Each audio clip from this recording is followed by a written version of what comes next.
friends, it's Rana, and today we're gonna see if my 5-star predictions were correct or not. Every year, like in February or March, I make a 5-star prediction video, a wrap-up video, and at the end of it, I make a new prediction.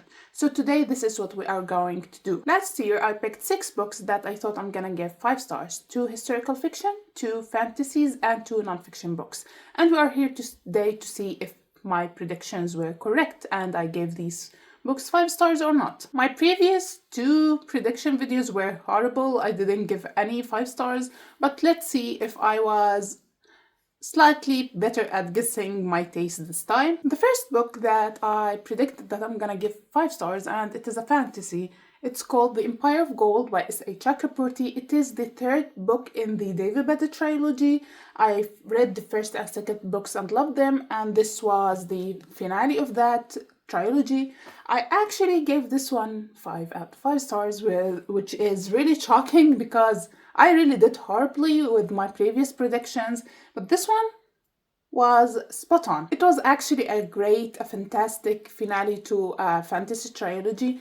If you don't know, I'm not gonna talk about this book specifically, but if you don't know, the David Bede trilogy is a Middle Eastern / Islamic inspired fantasy book about jinn and mythological creatures from this area, and I really loved it. It was very heavy on the politics. Also, this book has one of my favorite characters in all fantasy books, and it is Prince Ali. So the first one was a success, 5 out of 5 stars. The second fantasy book I had on my list, it is actually more as like sci-fi dystopia, is Battle Royale by Kushun Takami. This is a recent read, a very recent read, and if you saw my previous review video, you know I fell in love with this book. I gave it easily 5 out of 5 stars, and it is now one of my favorite books of all time. This book is a Japanese translated book that first was published in 1999, and it talks about a futuristic Japan where they twice a year or 2 times a year they held a secretive competition where they pick a junior class from a random school and they put them in a place where they have to fight each other, kill each other until we have only one survivor at the end. And when the competition is done and everyone is killed except one, they announce the winner to the public. Only the winner is announced. I love this book. You can see it is similar to the Hunger Games, but in my opinion, it was better. I don't know why. The political talks in it made me think of a lot of things, and I really, really adore this book. It is very, very gory, and there's a lot of description of blood and way of killings and harming other people, so be warned of that. But I gave it 5 out of 5 stars. 2 5 stars in a row. Let's see if this gonna continue. Let's talk about the 2 historical fiction books I had on my prediction list. The first historical fiction we have is Pillars of the Earth by Ken Follett. This one, it was at the top of my prediction list that I thought I'm gonna love, and I actually gave it only 2 out of 5 stars. I was like enjoying the first part of it, then I started really disliking it and ended up hating it. I don't feel like ranting about it now. I'm not in the mood to rant about books, but I have like a good chunk of a video, a wrap-up video where I talked about all the things I hated in this book, so you can go and check it out. I think it is up here. But this one, I give it 2 out of 5 stars, and I think it was a waste of time. The next historical fiction book I don't actually own a copy of, but it is I Must Betray You by Ruta Sepetys. Ruta Sepetys is one of my favorite historical fiction writers ever of all time. I really, really like the way she writes her stories, the way she wants to educate the reader about certain unpopular historical events that not many people know about or are not familiar with. In this book of hers, it is set in Romania in 1989, following a teenager, a 17-year-old Christian, where he is like forced to take the decision to become an informer for his family and the people surrounding him, for the government, the communist regime that has been governing Romania back then under the, what was his name? Nikolai something, I can't pronounce his last name. And we see how his decision of becoming an informer, he became an informer to help his grandfather, but at the same time he is betraying his family and community. It is a very beautiful book. I really loved it. I didn't know much about Romania, honestly. And this is what I love about Ruta Sepeti's books. I always come out of them learning new things by reading her books. Her books are fictional, but they are based on true life events and inspired by history and historical events that actually took place. I give this book 4 out of 5 stars. I didn't give it 5 out of 5 stars, even though I really enjoyed it, because I thought that it has something missing, like in her previous 2 books that I loved, Between Shades of Grey and Salt of the Sea. I don't know, there's a missing element in this book. It is an amazing book, but it doesn't have this emotional, devastating touch she had in the 2 other books. But it was a great book anyway. Now, for the non-fiction books that I predicted to give 5 stars, we have Being Mortal by Atul Gawande. It is a medical non-fiction book talking about medicine, death, and things like that. This one, unfortunately, I thought I'm gonna love, but I don't know why I didn't vibe with the way he wrote this book or the way that he narrated the stories. So I gave it only 3 out of 5 stars. And to be honest, I don't remember much of it now after all these months I read it. So I'm gonna keep it at 3 out of 5 stars. I'm not gonna talk much about it here. Second non-fiction book and the final book we have from our previous 5-star predictions is The Man Who Mistook His Wife for a Hat by Oliver Sacks. It is the same case as this one, Being Mortal. I didn't really like the way he wrote this book. I didn't enjoy the narration of this book and the stories of his patients. I found it to be a little bit choppy at times, and at the same time it was forgettable, like Being Mortal. I don't know why this happened. It rarely happens with me reading non-fiction medical books, but it happened back to back with these 2 books. So I gave this one 3 stars too, which really made me sad because I really believe that these 2 books will be my new favorite non-fiction medical books, but they ended up being mediocre at best with 3 stars each. So this is the stack of my predictions: 2 5 stars, 1 4 stars, 2 3 stars, and 1 2 stars. I think it is the best I ever did with my 5-star predictions, and I'm really satisfied with it because I have 2 5 stars on here, which is amazing. As for my new 5-star predictions, as always, we have 6 books.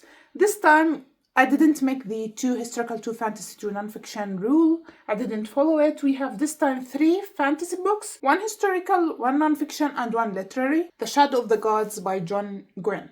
This one is a first book in trilogy. I believe it is not completed yet. I know I love to start reading fantasy completed series as if I want to binge it, and that is what I always do with fantasy series. I love to binge them. I have them all released, but this time I'm gonna start a fantasy trilogy that is not finished yet. As for why I believe I'm gonna give this book 5 stars, I know it is very shallow of me to say, but I have a feeling from the cover that I'm gonna love it. I don't know, this cover speaks to my soul. As what is it about? Let's see. Set in a brand new Norse-inspired world and packed with myth, magic, and bloody vengeance, The Shadow of the Gods began an epic fantasy saga from best-selling author John Gwynne. So this book actually doesn't say what it is about at the back, but there is some, praise from Robin Hobb and J. Christoph. And the next fantasy book we have, it is my most recent purchase, and I bought it on a whim with my best friend at a manga / fantasy store, and it is Guards by Terry Pratchett. I never read anything by Terry Pratchett, but I have always this urge to buy something by him and read. And we saw these beautiful covers of his Discord series. So the Discord, as we understood it while we are Googling it at the store, it consists of multiple series, Death series, Witches series, Dragon series, and more and more. And we decided that she's gonna start the Death series by reading the first book, and I'm gonna start the Dragon series. And after each one of us finish her series, to switch them up, to exchange them, and each read the other one's series.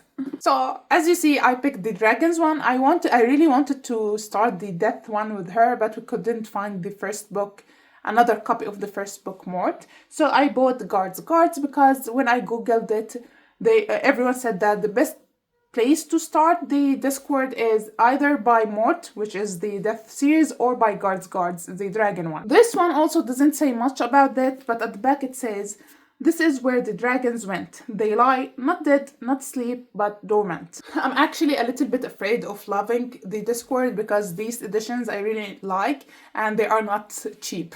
So it's gonna be a new expensive series to collect. The next book we have, and the last fantasy one, it is Lonely Castle in the Mirror by Mizuki Tsujimura. This one is a fantasy Japanese book, and I heard many great things about it. I'm now in my Japanese/Korean era. I'm reading so many Japanese and Korean books, and I believe that I'm gonna love this one. Let me just read you what it is about. In a neighborhood in Tokyo, 7 young people wake up to find their bedroom mirrors shining. Placing their palms on the surface, they are pulled through into a wondrous castle, where they encounter not only each other, but also their taskmaster, a bossy young girl in a mask named Wolf Queen. Though they don't know it yet, they all have one thing in common. Eager to uncover the secrets of the castle while keeping their own, their time here will not be without glitches. For a start, each day they must leave by 5 o'clock or face a terrifying penalty. They must all hunt for a key that will grant only one wish. They must tell no one about their experience. As they struggle to abide by the rules of the game and each other's emotional boundaries, a moving story unfolds of 7 characters trapped in a cycle of misunderstanding and loneliness who are ultimately set free by the power of friendship, empathy, and sacrifice. It sounds amazing. The cover is beautiful. Yes, again, I'm very shallow. I love beautiful covers. While we are at it with the East Asian literature, we have Almond by Won Pyung-sun, another recent purchase. Another one, I bought it from the same store. This one, and this one are from the same store. It is my favorite.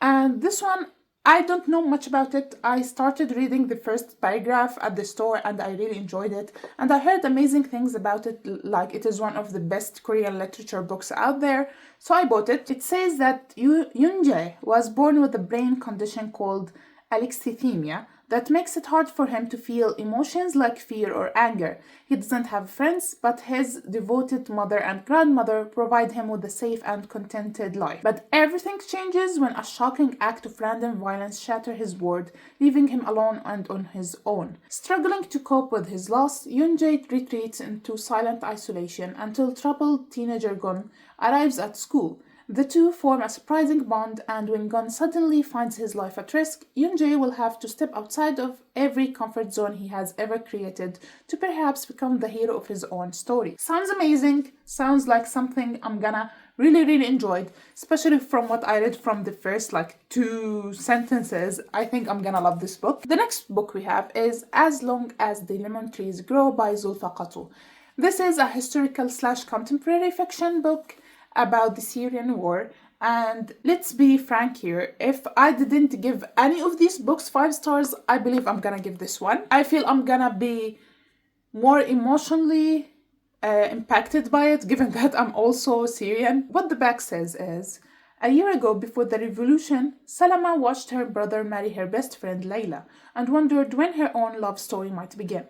Now she works at the hospital, helping those she can, closing the eyes of those she can't. Layla and her unborn baby are all Salama has left, unless you count Khawf. But he's a hallucination, a symptom of the horrors she's seen. Every day he urges Salama to leave Syria. Every day she refuses, until she crosses paths with Kinan, the boy with the vivid green eyes who wants to stay and risk his life for everything their country could be. I don't know about you, but this sounds like something that will destroy me.